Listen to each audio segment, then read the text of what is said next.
모나리자 없이는 프랑스 루브르 박물관을 논할 수 없는데, 프랑스 루브르 박물관을 찾는 사람들의 70% 이상이 모나리자 관람이 목적이고, 굳이 돈으로 따지면 40조 원의 가치라고 합니다. 모나리자가 탄생한 시대에 나온 또 하나의 명작이 있습니다. 많은 사람들이 알고 있는 최후의 만찬이라는 작품입니다. 예수께서 고난을 받으시기 전 제자들과 가졌던 만찬 장면을 그린 세계의 명작이죠. 그런데 이 두 작품에 공통점이 있습니다. 두 그림을 그린 사람이 동일인인데 그 유명한 레오나르도 다빈치라는 사람입니다.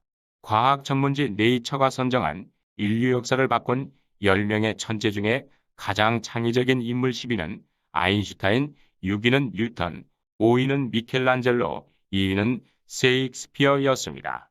그럼 1위는 누굴까요? 위 두 그림을 그린 이탈리아의 레오나르도 다빈치입니다. 인류가 배출한 최고의 문학가, 예술가와 과학 이론자들을 제치고 역사상 가장 창의적인 천재 1위로 뽑혔습니다.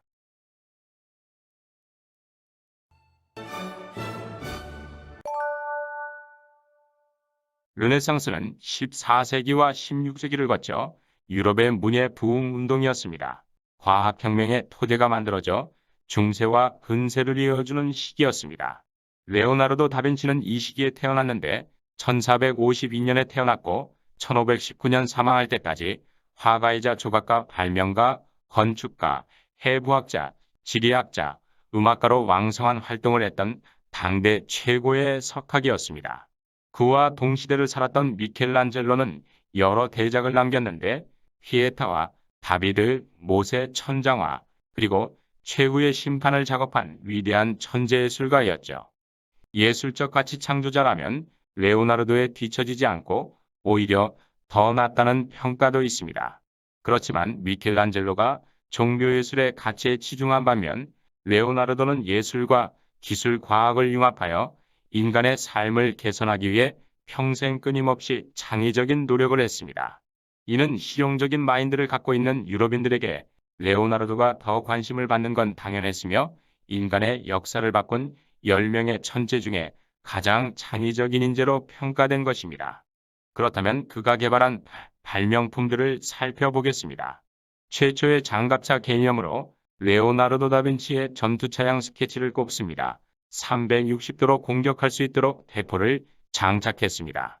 장갑이 경사진 이유는 적위성 발사체들이 장갑차 외벽을 비껴나가도록 하기 위해서죠. 거북이 등껍질에서 영감을 얻었다고 합니다. 하늘을 나는 못이라는 이 비행물체는 나사를 매우 빠르게 회전시키면 나사 아래에 나선형의 공기가 형성되어 전체 구조물이 위로 올라가도록 디자인되었고 오늘날 헬리콥터의 조상이 됐습니다. 비행기의 모체가 된 이 관절 글라이더는 브레이킷으로 캔버스 날개를 지지할 수 있도록 설계되었습니다. 양쪽 끝에 있는 로프를 당겨 비행 방향을 조절할 수 있고 사람이 탈 수 있는 공간과 사람이 들어 올릴 수 있는 바퀴까지 장착되어 있습니다. 기관총도 고안했는데 사각형 판 위에 11자루의 장총을 나란히 고정시켜 한 번에 집중 사격을 할 수 있도록 고안했습니다. 판을 갈아가며 발사하면 연사가 가능한 구조입니다. 최초의 자동차도 디자인했는데 증기에너지도 없고 화석연료도 없는 시절에 세계 최초의 자체 추진 자동차로 태엽을 감아 움직일 수 있도록 디자인되었습니다. 이탈리아 피렌체에 있는 박물관의 과학자들은 2004년 이 그림으로 자동차를 만들었는데 실제로 레오나르도가 상상한 대로 작동했다고 합니다. 인체 해부학에도 조예가 깊었던 그는 인간과 동물의 신체 구조를 연구해 심지어 움직이는 로봇을 생각해내기도 했습니다. 앉을 수도 있었고 일어날 수도 있었답니다. 비록 프랑스인 앙드레 자크 가르네랭이 18세기 말에 세계 최초의 실용적인 낙하산을 설계했지만 레오나르도 다빈치는 실제로 낙하산을 그보다 200년 전에 설계했습니다. 낙하산은 군사용과 레저용으로 각광받고 있습니다. 잠수복 또한 레오나르도가 최초 고안했는데 돼지 가죽으로 만들었고 관을 통해 수중에서 산소를 공급받도록 제작했습니다. 레오나르도가 고안한 연발대포는 회전판이 있어 여러 방향으로 발사할 수 있었으며 한 대포가 발사하는 시간에 다른 대포는 재장전이 가능했습니다. 이 연발대포는 현대식 군함에도 적용되어 막강한 위력을 발휘하고 있죠. 잠수함도 개발했는데 대량 학살을 우려해 비공개로 전환하여 사장돼 버렸다고 합니다. 산업혁명 시기에 기계 방직기를 사용했다지만 사실 이는 레오나르도가 고안했습니다. 방직 과정을 기계 자동화로 시도하려는 생각이 이미 500년 전 그의 머릿속에서 시작됐다니 매우 놀랍습니다. 기타 발명품을 요약하면 회전식 다리도 고안했고 움직이는 다리도 고안했으며 고속 선박과 어뢰정 볼베어링, 풍속계, 수력톱, 산업용 제재소, 스프링, 해부학지도, 자동식 인쇄기 등 무려 40개 이상의 발명품을 고안했습니다. 다만 그가 살았던 시기에는 과학기술이 지금보다 발달하지 못해서 그의 사후 수백 년 후에야 겨우 실용화됐습니다. 그렇다면 다른 이탈리아 사람들은 세상에 어떤 영향을 주었을까요? 인지도가 있는 대표적인 몇 가지를 살펴보겠습니다. 이탈리아 중 발레트는 작은 춤을 의미하는데 발레는 여기서 유래했습니다. 르네상스 시대 이탈리아에서 부흥되었으며 귀족 모임에서 볼룸 댄스와 안무 댄스가 융합된 산물입니다.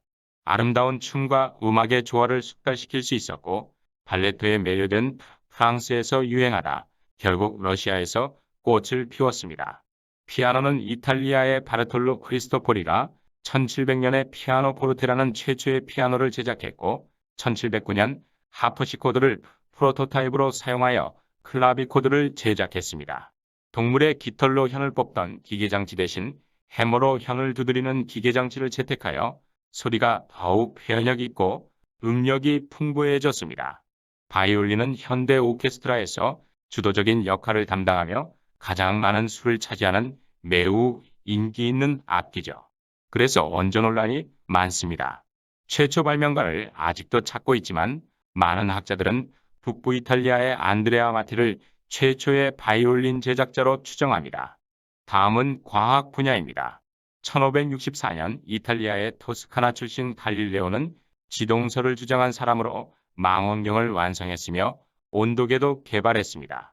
지동설이 유명하지만 당시 갈릴레오가 지동설로 학술계에 미친 영향보다 오히려 그가 개발한 온도계가 세상에 미친 영향이 더 대단했습니다. 이 온도계는 의료보건에 막대한 영향을 끼쳤고 그 실용성과 인기에 있어서 타의 추종을 불허하며 지금까지 인류에게 큰 혜택을 주고 있습니다. 역사상 최초의 배터리는 이탈리아의 알레산드로 볼타가 1800년에 발명했습니다. 그의 볼타 스택은 최초의 구리 아연 배터리로 안정적인 연속 전류를 제공하는 역사상 최초의 화학적 전원 공급 장치였습니다. 그 후 2세기에 걸친 지속적인 개선으로 현재의 리튬이온 폴리머 배터리를 사용하여 휴대가 간편하고 안전한 배터리를 갖게 되었지만 이는 모두 알렉산드로 볼타의 원리를 계승하고 있습니다. 이탈리아의 마르코니는 1895년 헤르츠의 전자기파 이론에 기초하여 현대 장거리 무선 통신을 실용화했습니다. 타이타닉호의 비극적인 침몰 시 사용되어 수백 명의 생명을 구하기도 했죠. 오늘날 무선 통신은 전 세계를 포괄하는 5G로까지 발전했지만 기본 원칙은 여전히 마르코니로부터 계승되고 있습니다. 마르코니의 발명품 덕분에 우리는 매일 휴대전화를 사용하여 인터넷을 검색하고 전화를 사용할 수 있습니다. 커피 머신은 1884년 이탈리아의 안젤로 모리온도가 최초 설계했고 1900년대 초에는 루이지 베제라가 빠르게 에스프레소를 만들 수 있도록 개선했습니다. 1906년에는 데지데리오 파본이라는 사람과 합작하여 릴리프 밸브와 힘막대가 있는 진보된 기계를 만드는 데 성공합니다. 오늘날의 브랜드 이름은 라파보니입니다. 1948년 아킬레 같지 않은 현대적인 레버 구동 머신을 발명했습니다. 물론 수동으로 작동되었지만 기본적으로 오늘날 모든 에스프레소 머신과 동일한 메커니즘을 사용했습니다. 현대식 에스프레소 머신뿐 아니라 현대식 에스프레소도 제공했습니다. 다음은 은행을 알아보겠습니다. 은행은 르네상스 시대 다른 화폐 제도를 가진 도시국가 간교역을 위해 전문적인 환전상이 생기면서 시작되는데 금과 은의 무게를 다는 저울을 놓고 벤치에 앉아 상인들과 거래했습니다. 현대은행을 의미하는 뱅크는 당시 환전상에 앉아있던 벤치 또는 그들이 사용하던 탁자를 의미하는 이탈리아어 방카에서 유래했다고 합니다. 지중해 교육의 중심인 베니스 등 이탈리아의 주요 국가를 중심으로 생겨났고 환전상들 중에 메디치라는 가문이 거대 재력가로 성장하여 1397년 메디치 은행을 설립합니다. 이 은행 제도는 네덜란드, 영국, 스웨덴으로 전해져 현대은행의 모태가 됩니다. 기타 분야로 청바지는 미국 문화의 산물로 여겨지지만 그건 미국식 청바지입니다. 청바지에 사용된 데님 원단은 17세기 이탈리아 제노바에서 사용됐고 영어식 표현지는 프랑스어로 제노바를 의미합니다. 그 외에 학생들의 숙제 미용 분야, 지방 흡입 같은 것도 이탈리아에서 시작했습니다. 다음은 특허를 알아보겠습니다. 1421년 이탈리아의 브루넬레스키는 대리석을 수송하는 바지선을 발명했는데 이 보상으로 3년간 수상 운반 운영권을 독점합니다. 이로 인해 1472년까지 13개의 특허가 부여되었고 베니스 공화국은 1474년에 정식으로 특허법을 제정했습니다. 신기술의 내용을 국가에 신고하면 10년간 특허를 보호해주는 방식이었습니다.